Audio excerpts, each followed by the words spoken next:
ഹരേ കൃഷ്ണ. എല്ലാവർക്കും മാധവത്തിലേക്ക് സ്വാഗതം. ഡിസംബർ 24 ഞായറാഴ്ച ദിവസത്തെ പ്രത്യേകത പറയാൻ വേണ്ടിയിട്ടാണ് വന്നിരിക്കുന്നത്. അന്ന് ത്രയോദശി തിഥിയാണ്, നക്ഷത്രം കാർത്തികയാണ്. അപ്പോൾ 24-ാം തീയതി രാവിലെയാണ് നമ്മൾ പാരണ വീടേണ്ടത്. പാരണ വീടേണ്ടുന്ന സമയം ഞാൻ കഴിഞ്ഞ വീഡിയോകളിൽ പറഞ്ഞിരുന്നു. ആ സമയത്ത് തന്നെ പാരണ വീടണം. ആ സമയത്ത് പാരണ വീടിയില്ലെങ്കിൽ മഹാദോഷമാണെന്നാണ് പറയുന്നത്. ആ സമയത്ത് തുളസി ദേവിക്കും പാരണ വീട്ടി കൊടുക്കണം നമ്മൾ. ആ സമയത്ത് ദേവി നമ്മുടെ വീട്ടിലുണ്ടെങ്കിൽ ദേവിക്ക് ജലമൊഴിച്ച് പാരണ വീട്ടി ദേവിയെയും പ്രാർത്ഥിക്കണം. ഭഗവാന് നൈവേദ്യം വെച്ച് പ്രാർത്ഥിക്കാൻ കഴിയുന്നവരാണെങ്കിൽ നൈവേദ്യം വെച്ച് പ്രാർത്ഥിക്കുക. ഞാൻ പറഞ്ഞല്ലോ, പാൽപ്പായസമോ അതല്ലെങ്കിൽ ചൊവ്വരി ഇട്ടിട്ടുള്ള പായസമോ എന്തെങ്കിലും ഭഗവാൻ, അല്ലെങ്കിൽ ഒരു പഴമെങ്കിലും നിങ്ങൾക്ക് ആ നന്ദി സൂചകമായി ഭഗവാന് വെക്കാൻ കഴിയുന്നെങ്കിൽ വളരെ വളരെ വളരെ പുണ്യമാണ്. അങ്ങനെ വെച്ച് നിങ്ങൾ പ്രാർത്ഥിച്ച് ഭഗവാനോട് നമസ്കരിക്കുക. എന്തെങ്കിലും തെറ്റുകൾ പറ്റിയിട്ടുണ്ടെങ്കിൽ അതിന് ക്ഷമയും ചോദിക്കണം. അപ്പോൾ ഇത്രയാണ് രാവിലെ ചെയ്യേണ്ടത്. അതിനുശേഷം അന്നത്തെ ദിവസവും ത്രയോദശി തിഥിയായ 24-ാം തീയതി ഞായറാഴ്ച ദിവസവും ശുദ്ധാഹാരത്തിൽ തന്നെ ഇരിക്കണം. അത് വളരെ നിർബന്ധമാണ്. പിന്നീട് അന്നത്തെ ദിവസം എന്ന് പറയുന്നത് പ്രദോഷമാണ്. അതായത് പ്രദോഷ പൂജ നമ്മൾ ആർക്കാണ് ചെയ്യുന്നത്? ഭഗവാൻ പരമശിവനാണ് ചെയ്യുന്നത്. മാർഗശീർഷ മാസത്തിലെ ശുക്ലപക്ഷ ത്രയോദശി തിഥിയാണ്. ത്രയോദശി ഭഗവാൻ നാരായണനും വളരെ വളരെ പ്രിയപ്പെട്ട ദിനമാണ്. അപ്പോൾ ഇവർക്ക് രണ്ടുപേർക്കും ഏറ്റവും പ്രിയപ്പെട്ട ഒരു ദിവസമാണ് 24-ാം തീയതി ഞായറാഴ്ച. അതുപോലെ കർണാടകയിലുള്ള ആളുകൾ അന്ന് ഹനുമാൻ ജയന്തിയുമായിട്ടാണ് ആഘോഷിക്കുന്നത്. അപ്പോൾ ഇത്രയും പ്രത്യേകതകളുള്ള ഒരു ദിവസമാണ് 24-ാം തീയതി ഞായറാഴ്ച. അതുകൊണ്ട് തന്നെ അന്നത്തെ പ്രാർത്ഥനയ്ക്ക് വളരെ വളരെ ഫലം ചെയ്യും. ഇനി പ്രദോഷവ്രതം, ചില ആളുകൾ പ്രദോഷവ്രതം എടുക്കാറുണ്ട്. പ്രദോഷവ്രതം എങ്ങനെയാണ് എടുക്കേണ്ടത്? തലേ ദിവസം ശുദ്ധാഹാരത്തിലിരിക്കുക, ഒരിക്കൽ എടുക്കുക. പിറ്റേ ദിവസം, അതായത് പ്രദോഷ ദിവസം എന്ന് പറയുന്നത് നമ്മൾ രാവിലെ മുതൽ സന്ധ്യ വരെ ഒന്നും കഴിക്കില്ല. അങ്ങനെയാണ് പ്രദോഷത്തിൻ്റെ ഒരു വിധി. നമ്മൾ ഒരു വെള്ളം കുടിക്കില്ല, ആഹാരം കഴിക്കില്ല, ഒന്നും കഴിക്കില്ല, ഭഗവാനെ മാത്രം പ്രാർത്ഥിച്ചുകൊണ്ട് ഇരിക്കും. എന്നിട്ട് പ്രദോഷ സന്ധ്യയാണ് ഏറ്റവും പ്രധാനം. ആ സന്ധ്യയ്ക്ക് നമ്മൾ ഭഗവാനോട് പ്രാർത്ഥിച്ച് ശിവക്ഷേത്രത്തിൽ പോയി ഒരു കരിക്കോ അതല്ലെങ്കിൽ പഴമോ എന്തെങ്കിലുമൊക്കെ ഭഗവാന് നൈവേദ്യമായിട്ട് ഭഗവാന്റെ അടുത്തുനിന്ന് നേദിച്ചിട്ട് നമ്മൾ സന്ധ്യയ്ക്ക് ദീപാരാധനയ്ക്ക് ശേഷം ആ കരിക്കും വെള്ളം കുടിച്ച് നമ്മൾ നമ്മുടെ വ്രതം അവസാനിപ്പിക്കും. അതിനുശേഷം ക്ഷേത്രത്തിൽ നിന്ന് കിട്ടുന്ന ചോറ്, അതായത് അരിയാഹാരം നമ്മൾ ഭക്ഷിക്കും. ഇതാണ് പ്രദോഷത്തിൻ്റെ ഒരു വിധി എന്ന് പറയുന്നത്. പിന്നെ ഇതിൽ മാറ്റം വരുത്തും. എപ്പോഴാണ്? നമ്മൾക്ക് ആരോഗ്യപരമായി പ്രശ്നങ്ങളുള്ളപ്പോഴോ, ഇനിയിപ്പോൾ തലേ ദിവസം ഏകാദശിയൊക്കെ എടുത്തു നമുക്ക് ക്ഷീണമുണ്ടെങ്കിലോ ഒക്കെ, അതല്ലെങ്കിൽ ഗർഭിണികൾ, പ്രായമായവർ, മരുന്ന് കഴിക്കുന്നവർ, കുട്ടികൾ, ജോലിക്ക് പോകുന്നവർ, ഇങ്ങനെയൊക്കെ ഉള്ളവർക്ക് ഞാൻ എപ്പോഴും പറയുന്നത് പോലെ നമ്മളുടെ ആരോഗ്യക്രമത്തിനും സാഹചര്യത്തിനും അനുസരിച്ച് വ്രതം ക്രമപ്പെടുത്തുക. പ്രാർത്ഥനയാണ് ഏറ്റവും മുഖ്യം. ഇനി ഏകാദശി എടുത്ത എല്ലാവരും ത്രയോദശി തിഥിയിലെ പ്രാർത്ഥന മുടക്കരുത്. പിന്നെ ചിലർ ചോദിച്ചിരുന്നു, നമ്മൾ പിറ്റേ ദിവസം പ്രദോഷമായതുകൊണ്ട് പാരണ വീടുന്ന സമയം വെള്ളമൊന്നും കുടിക്കാതെ ആ പ്രദോഷവും കൂടെ കണ്ടിന്യൂ ചെയ്യട്ടെ എന്ന്. ഒരു കാരണവശാലും അങ്ങനെ ചെയ്യരുത്. നിങ്ങൾക്ക് രാവിലെ തന്നെ ഏകാദശി വ്രതം അവസാനിപ്പിക്കണം. പാരണ വീടി ഏകാദശി വ്രതം അവസാനിപ്പിച്ചതിന് ശേഷം ഭഗവാനെ പ്രാർത്ഥിച്ച് നമസ്കരിച്ചതിന് ശേഷം മാത്രം നിങ്ങൾക്ക് പ്രദോഷത്തിലേക്ക് കിടക്കാം. അപ്പോൾ ഒരു തുളസി തീർത്ഥം കുടിച്ച് നിങ്ങൾ ഭഗവാനെ പ്രാർത്ഥിച്ച് നിങ്ങളുടെ ഏകാദശി വ്രതം ഭംഗിയായി അവസാനിപ്പിച്ചു. അതിനുശേഷം നിങ്ങൾക്ക് പിന്നീട് പ്രദോഷം എടുക്കണമെങ്കിൽ അത് ആ വ്രതക്രമത്തിലേക്ക് മാറുക. അല്ലാതെ ഒന്ന് അവസാനിപ്പിക്കാതെ മറ്റേതിലേക്ക് പോകരുത്. അങ്ങനെയാണ് അത് ചെയ്യേണ്ടത്. എന്തുതന്നെയായാലും ശുദ്ധാഹാരത്തിൽ തന്നെ ഞായറാഴ്ച ദിവസവും കൂടി ഇരിക്കുക. പിറ്റേ ദിവസം ക്രിസ്മസ് ആണല്ലോ, നമുക്ക് നോൺ വെജൊക്കെ കഴിക്കാം. എന്തായാലും 24-ാം തീയതി ഏകാദശി വ്രതം എടുത്തവരാണെങ്കിലും അല്ലാത്തവരാണെങ്കിലും അതൊന്നും ഒഴിവാക്കുക ഭഗവാന് വേണ്ടി. ഈ വർഷം നിങ്ങളതൊന്ന് ഒഴിവാക്കി നോക്കിക്കേ, എന്തായാലും അതിൻ്റെ ഫലം നിങ്ങൾക്കുണ്ടാവും. അങ്ങനെ ശുദ്ധാഹാരത്തിലിരിക്കുക. വീട്ടിൽ ആർക്കെങ്കിലും വേണമെങ്കിൽ നിങ്ങൾ ഉണ്ടാക്കി കൊടുത്തോ, നിങ്ങൾ കഴിക്കണ്ട. അത്രയാണ് എനിക്ക് പറയാനുള്ളത്. പിന്നെ അന്നത്തെ ദിവസം ഓരോ സ്ഥലത്തെയും, അതായത് നമ്മളോട് ഏകാദശി വീഡിയോ ഇട്ട സമയത്ത് നമ്മളുടെ പാരണ വീടുന്ന സമയമൊക്കെ പല സ്ഥലങ്ങളിൽ നിന്നും ആളുകൾ ചോദിച്ചിരുന്നു. ആ സ്ഥലങ്ങളിലുള്ള പ്രദോഷവ്രതത്തിൻ്റെ ആ ഏറ്റവും മഹത്തരമായ ആ പ്രദോഷ സന്ധ്യ സമയം ഞാൻ പറയാം, നിങ്ങളത് കുറിച്ചെടുത്ത് വെച്ചോളൂ. ആ സമയത്ത് നിങ്ങൾ തീർച്ചയായിട്ടും പ്രാർത്ഥനയിൽ മുഴുകണം. ആ സമയം എഴുതിക്കോളൂ. കേരളത്തിലാണെങ്കിൽ സന്ധ്യയ്ക്ക് 6:11 മുതൽ 8:39 വരെയാണ് ഏറ്റവും മഹത്തരമായ സമയം. സന്ധ്യയ്ക്ക് 6:11 മുതൽ 8:39 വരെ. ഇനി സൗദി അറേബ്യ 5:11 മുതൽ 7:52 വരെ, എല്ലാം സന്ധ്യയ്ക്കാണ്.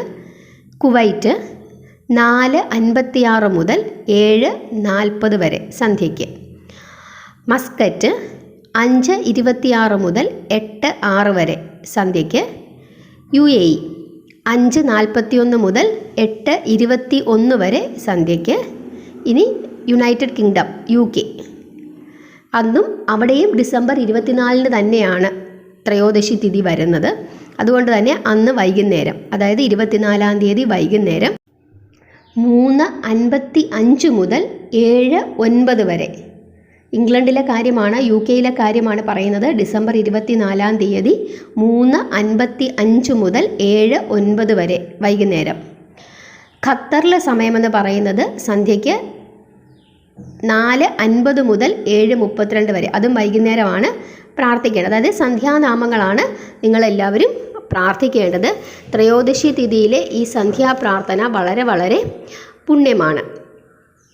അതുപോലെ മഹാദ്വാദശി ദിവസം, ശിവപുരാണം അനുസരിച്ച് മഹാദ്വാദശി ദിവസത്തിലാണ് ക്ഷീരസാഗരം, അതായത് പാലാഴി കടഞ്ഞ് അമൃത് എടുത്തത്. നമുക്കെല്ലാവർക്കും ആ കഥ അറിയാം ഇല്ലേ? ദേവന്മാരും അസുരന്മാരും കൂടെ വാസുകി എന്ന സർപ്പത്തെ കയറിൻ്റെ രൂപത്തിൽ കയറായി ഉപയോഗിക്കുകയും മന്ദരപർവ്വതത്തെ മത്തായി ഉപയോഗിക്കുകയും, അതായത് ക്ഷീരസാഗരത്തിൽ മന്ദരപർവ്വതത്തെ ഇങ്ങനെ ഇരുത്തിയിട്ട് വാസുകിയെ ഇങ്ങനെ ചുറ്റി അതിൻ്റെ തലഭാഗം ആര് പിടിച്ചു?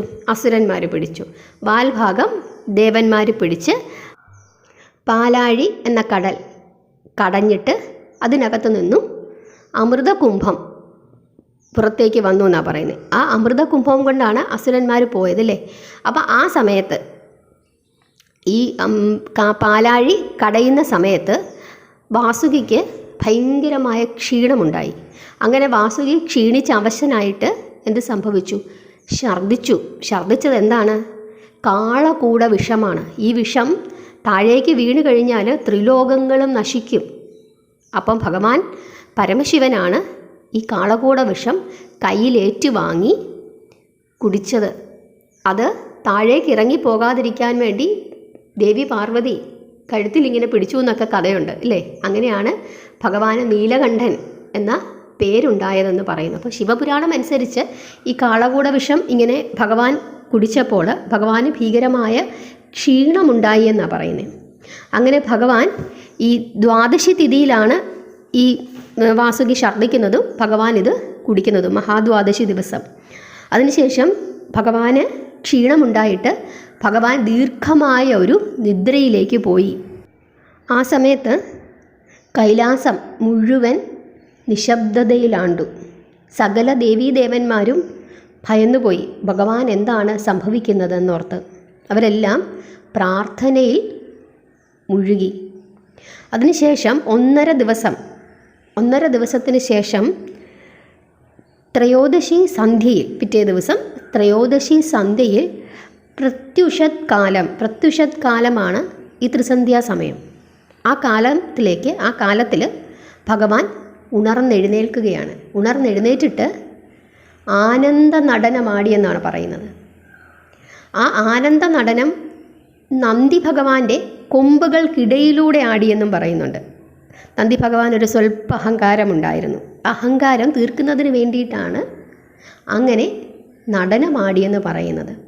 ആ സമയത്ത് സകല ദേവീദേവന്മാരും യക്ഷകിങ്കരന്മാരും ഗന്ധർവന്മാരും ആ സന്ധ്യാസമയത്ത് ഭഗവാന്റെ ആ ആനന്ദ നടനം കാണുന്നതിന് വേണ്ടി അവിടെ സന്നിഹിതരായി എന്ന് പറയുന്നു. അതാണ് പ്രദോഷ സന്ധ്യാസമയത്തെ കഥ. അപ്പോൾ പ്രദോഷ സന്ധ്യയിൽ നമ്മൾ ഭഗവാന്റെ ക്ഷേത്രത്തിൽ പോയി അല്ലെങ്കിൽ വീട്ടിലിരുന്നിട്ടായാലും ഭഗവാനെ പ്രാർത്ഥിക്കുമ്പോൾ, നമ്മൾ ആ നാമം ഉറക്കെ ജപിക്കുമ്പോൾ അവിടെ സകല ദേവീദേവന്മാരുടെയും സാന്നിധ്യമുണ്ടാകും. അപ്പോൾ എല്ലാവരുടെയും അനുഗ്രഹം ആ സമയത്ത് നമുക്കുണ്ടാകും. അതുകൊണ്ട് തന്നെ പ്രദോഷ ദിവസം വ്രതമെടുക്കുന്നവരാണെങ്കിലും അല്ലാത്തവരാണെങ്കിലും സകല വിശ്വാസികളും വൈകുന്നേരം നമ്മൾ ഭഗവാൻ നാരായണനെ പ്രാർത്ഥിക്കുന്നതിനോടൊപ്പം ഏറ്റവും പ്രധാനമായി പ്രാർത്ഥിക്കേണ്ടത് ആരെയാണ്? ഭഗവാൻ പരമശിവനെയാണ്. പരമശിവനെ പ്രാർത്ഥിക്കുക, ഭഗവാന്റെ നാമങ്ങൾ ഉറക്കെ ജപിക്കുക. ഭഗവാന്റെ ആ ആപത്തിൽ നിന്നും ഭഗവാൻ ഉണർന്ന് പുറത്തേക്ക് വരികയാണ്. ആ സമയത്ത് ഭഗവാന്റെയും ദേവദേവന്മാരുടെയും ഭഗവതിയുടെയും സന്തോഷത്തിൽ നമ്മൾ പങ്കുചേരുക. ഭഗവാന്റെ നാമങ്ങൾ ഉറക്കെ ജപിച്ച് ഭഗവാനെ സന്തോഷിപ്പിക്കുക. ഇതാണ് പ്രദോഷ ദിവസം സന്ധ്യാസമയത്ത് നിങ്ങൾ ചെയ്യേണ്ടത്. അങ്ങനെ ചെയ്താൽ എല്ലാവിധത്തിലുള്ള ഐശ്വര്യങ്ങളും നിങ്ങൾക്കുണ്ടാകും. പ്രദോഷത്തിൽ സന്ധ്യാസമയത്താണ് പ്രാർത്ഥിക്കേണ്ടത്. പകൽ സമയം നമ്മൾ പ്രാർത്ഥിക്കാം. പകൽ സമയത്തെല്ലാം നിങ്ങൾ ഭഗവാൻ നാരായണനെ വിളിച്ച് പ്രാർത്ഥിക്കുകയോ അതല്ലെങ്കിൽ ഓം നമഃ ശിവായ ജപിക്കുകയോ ഒക്കെ ചെയ്യാം. പക്ഷേ സന്ധ്യാസമയത്ത്, ഈ സന്ധ്യാസമയത്ത് നിങ്ങൾ വിളക്ക് കത്തിച്ച് ഞാൻ ഈ പറഞ്ഞ സമയങ്ങളിൽ ആ സമയത്തിനുള്ളിൽ എന്ത് ചെയ്യണം? ഭഗവാൻ പരമശിവനെ വിളിച്ച് പ്രാർത്ഥിക്കുക. ആ പ്രാർത്ഥന വളരെയധികം ഫലത്തെ പ്രദാനം ചെയ്യും. പിന്നെ നമ്മൾ സാധാരണ കേരളത്തിൽ കാർത്തിക ദീപം ദേവീക്ഷേത്രങ്ങളിലാണ്, എല്ലാ ക്ഷേത്രങ്ങളിലും ചെയ്യുമെങ്കിലും ഭഗവതിക്ക് കൂടുതൽ പ്രാധാന്യം കൊടുക്കുന്നുണ്ട്. തമിഴ്നാട്ടിലായാൽ അത് മുരുക ഭഗവാൻ അല്ലെങ്കിൽ വേലായുധ സ്വാമിക്ക്, കാരണം കൃത്തികമാരാണ് വളർത്തിയത് ഭഗവാനെ, അവർക്ക് വേലായുധ സ്വാമിക്ക് കൂടുതൽ പ്രാധാന്യം നൽകുന്നുണ്ട്. എന്നാൽ തമിഴ്നാട്ടിലെ തന്നെ തിരുവണ്ണാമല എന്ന് പറയുന്ന ഒരു സ്ഥലമുണ്ട്. ആ സ്ഥലത്ത് ഒരു വലിയ ശിവക്ഷേത്രമുണ്ട്. ആ ക്ഷേത്രത്തിൽ വളരെ പ്രധാനപ്പെട്ട ഒരു ഉത്സവമാണ് കാർത്തിക ഉത്സവം. ഭഗവാൻ ഒരു തീജ്വാലയായി ബ്രഹ്മദേവൻ്റെയും മഹാവിഷ്ണുവിൻ്റെയും മുമ്പിൽ പ്രത്യക്ഷപ്പെട്ടിട്ട് അവരുടെ അഹങ്കാരം തീർക്കുന്നതിന് വേണ്ടിയിട്ടാണ് അങ്ങനെ പ്രത്യക്ഷപ്പെട്ടത് എന്നൊരു കഥ പറയുന്നുണ്ട്. അപ്പോൾ അതിൻ്റെ പ്രതീകമായി തിരുവണ്ണാമലയിൽ നമ്മുടെ ഈ വൃശ്ചിക മാസത്തിലെ കാർത്തികയ്ക്ക് വളരെ പ്രാധാന്യമാണ്. അപ്പം കാർത്തിക എന്ന് പറയുന്ന ദിവസം ദേവിക്ക് മാത്രമല്ല, അല്ലെങ്കിൽ വേലായുധ സ്വാമിക്ക് മാത്രമല്ല, ഭഗവാൻ പരമശിവനും വളരെ വളരെ വിശേഷപ്പെട്ട ഒരു ദിവസമാണ്. അതുകൊണ്ട് ഇതെല്ലാം കൂടി ഒത്തുവന്നിരിക്കുന്ന ഒരു ദിവസമാണ് ഈ പ്രദോഷ സന്ധ്യ, 24-ാം തീയതി. അതുകൊണ്ട് എല്ലാവരും അന്ന് വൈകുന്നേരം ഈ കഥ മനസ്സിലാക്കി വെച്ചിട്ട് സന്ധ്യാസമയത്തെ പ്രാർത്ഥനയിൽ മഹാദേവൻ്റെ പ്രാർത്ഥന ഉൾക്കൊള്ളിക്കുക. ഭഗവാനെ സന്തോഷത്തോടുകൂടി വിളിക്കുക. കാരണം നമ്മൾ ഏകാദശിയാക്കി എടുത്തു. ഭഗവാൻ നാരായണൻ്റെ എല്ലാവിധത്തിലുള്ള അനുഗ്രഹങ്ങളും നിങ്ങൾക്ക് കിട്ടിക്കഴിഞ്ഞിരിക്കുന്നു. പാരണ നിങ്ങൾ വീടുക സമയത്ത്, അതിനുശേഷം ഭഗവാനെ തന്നെ നമ്മൾ ഓർത്തുകൊണ്ടിരിക്കുക. സന്ധ്യാസമയത്ത് ഭഗവാൻ മഹാദേവൻ്റെ പ്രാർത്ഥനകൾ ചൊല്ലിയാൽ ത്രയോദശി സന്ധ്യ ആയതുകൊണ്ട് ഭഗവാൻ നാരായണനും കൂടുതൽ കൂടുതൽ അനുഗ്രഹം നിങ്ങളിലേക്ക് ചൊരിയും. ഇതെല്ലാം ഒന്നു തന്നെയാണ്. ശിവനും കൃഷ്ണനുമെല്ലാം ഒന്ന് തന്നെയാണ്. പല പല ഭാവങ്ങളാണ് എന്ന് മാത്രമേ ഉള്ളൂ. ടീച്ചേഴ്സ് എല്ലാം ഒന്ന് തന്നെയാണ് അല്ലേ? ചില ടീച്ചർ കണക്ക് പഠിപ്പിക്കും, ചില ടീച്ചർ സയൻസ് പഠിപ്പിക്കും, ചിലർ മലയാളം പഠിപ്പിക്കും, ഇംഗ്ലീഷ് പഠിപ്പിക്കും. പക്ഷേ ടീച്ചർ എന്ന് പറയുന്ന വർഗ്ഗമെല്ലാം, ആ ഒരു കാറ്റഗറി എല്ലാം ഒന്ന് തന്നെയാണ്. അമ്മമാരായാലും ചില സമയത്ത് സ്നേഹിക്കും, ചില സമയത്ത് ദേഷ്യപ്പെടും, ചില സമയത്ത് അടിക്കും അല്ലേ? അതുപോലെ തന്നെയാണ് ഭഗവാനും. ഇതെല്ലാം ഒന്നു തന്നെയാണ്. പല പല ഭാവങ്ങൾ നമുക്ക് മനസ്സിലാക്കി തരാൻ വേണ്ടി ഓരോ കാറ്റഗറി ആയിട്ട് തിരിച്ചിരിക്കുന്നു എന്ന് മാത്രമേ ഉള്ളൂ. അതുകൊണ്ട് ഏകാദശി എടുക്കുന്നവർ പ്രദോഷം എടുക്കാൻ പാടില്ല എന്നാരെങ്കിലും പറഞ്ഞു തന്നാൽ അത് തെറ്റാണ്. പ്രദോഷത്തിൽ വ്രതം എടുക്കാൻ സാധിക്കുന്നവർ വ്രതം എടുക്കുക, അല്ലാത്തവർ ശുദ്ധാഹാരത്തിലിരുന്നു കൊണ്ട് പ്രാർത്ഥനയിൽ മുഴുകുക. ഇനി ഏകാദശി എടുത്തവരാണെങ്കിലും ത്രയോദശി തിഥിയിൽ നിങ്ങൾക്ക് ശുദ്ധാഹാരത്തിൽ ഇരുന്നേ മതിയാകും. ആ 3 ദിവസങ്ങളും നിങ്ങൾ ശുദ്ധാഹാരത്തിൽ തന്നെയാണ് ഇരിക്കേണ്ടത്. അപ്പോൾ സന്ധ്യകളത്തെ പ്രാർത്ഥന നിങ്ങൾ ഒഴിവാക്കാതിരിക്കുക. അത് അന്ന് പ്രദോഷമാണ് എന്ന് മനസ്സിലാക്കി ആ സമയത്ത്, ഞാൻ ഈ പറഞ്ഞ സമയത്ത് വിളക്ക് കത്തിച്ച് ഭഗവാനെ പ്രാർത്ഥിക്കുക. കഴിയുമെങ്കിൽ ശിവക്ഷേത്ര ദർശനം നടത്തുക. ശിവക്ഷേത്രങ്ങളുള്ള സ്ഥലത്ത് താമസിക്കുന്ന ആളുകൾക്കാണെങ്കിൽ, അല്ലെങ്കിൽ പ്രദോഷ വ്രതത്തിന് ശിവക്ഷേത്രത്തിൽ പോകുന്ന ആളുകൾക്കാണെങ്കിലും മനസ്സിലാകും എത്രത്തോളം പ്രാധാന്യമാണ് ശിവക്ഷേത്രത്തിൽ പ്രദോഷ ആചരണം, പ്രദോഷവ്രതം അവർ നോക്കുന്നതെന്ന്. എത്രയോ ആളുകളാണ് പ്രദോഷവ്രതത്തിന് വേണ്ടി വരുന്നത്. നമ്മൾ തിരുവനന്തപുരം ജില്ലയിലെ ശ്രീകണ്ഠേശ്വരം ക്ഷേത്രത്തിൽ ഒന്ന് വന്ന് നോക്കണം. എത്രയോ ജനങ്ങളാണ് ആ പ്രദോഷവ്രതം എടുക്കാനായിട്ട് അവിടെ വരുന്നതും സന്ധ്യാസമയത്തെ ആ പ്രാർത്ഥനയിൽ മുഴുകുന്നതും. മുറുക്കെയാണ് ഭഗവാനെ അവരിങ്ങനെ പ്രാർത്ഥിക്കുന്നത്. അത് കേൾക്കുമ്പോൾ തന്നെ നമുക്ക് എന്തൊരു ആനന്ദമാണ്. നിങ്ങൾ പ്രാർത്ഥിക്കുമ്പോൾ മുറുക്കെ പ്രാർത്ഥിക്കണം. നാമമൊക്കെ ചെല്ലുമ്പോൾ ഇച്ചിരി ഒച്ചത്തിൽ നാമം ചെല്ലണം. ഒരുപാട് മറ്റുള്ളവരെ ബുദ്ധിമുട്ടിപ്പിക്കുന്ന രീതിയിലല്ല, എങ്കിലും നമുക്ക് തന്നെ കേൾക്കാൻ പരുവത്തിന് നമ്മൾ ജപിക്കണം. വേറെ ആരും കേട്ടില്ലെങ്കിലും നമ്മൾക്ക് അത് കേൾക്കണം. അല്ലാതെ മനസ്സിൽ മാത്രം ഇങ്ങനെ പ്രാർത്ഥിച്ചുകൊണ്ടിരുന്നാൽ പോലെ, അത് നമ്മൾ തൊഴിലിടത്ത് വെച്ചിട്ടായാലും അല്ലെങ്കിൽ ബസ്സിലൊക്കെ ഇരിക്കുമ്പോൾ നമുക്ക് മനസ്സിൽ പ്രാർത്ഥിക്കാം. അതല്ലാതെ, കാരണം അത് മറ്റുള്ളവർക്കൊരു ഡിസ്റ്റർബൻസ് ഉണ്ടാവരുത്. പക്ഷേ നമ്മൾ വീട്ടിലിരുന്ന് പ്രാർത്ഥിക്കുമ്പം നമ്മൾ പ്രാർത്ഥിക്കുന്നത് നമ്മൾക്കും കൂടെ ഒന്ന് കേൾക്കണം. ആ ശ്രവണം വളരെ പുണ്യമാണ്. ആ രീതിയിൽ നിങ്ങൾ പ്രാർത്ഥിക്കുക. ത്രയോദശി തിഥി മറക്കാതിരിക്കുക. ഡിസംബർ 24-ാം തീയതി ഞായറാഴ്ച. അന്നത്തെ പ്രാർത്ഥനകൾ എന്താണെന്ന് നിങ്ങൾക്കെല്ലാവർക്കും മനസ്സിലായല്ലോ. അതാണ് ചെയ്യേണ്ടത്. എല്ലാവരും അങ്ങനെ ചെയ്യുമെന്ന് വിചാരിക്കുന്നു. ഹരേ കൃഷ്ണ.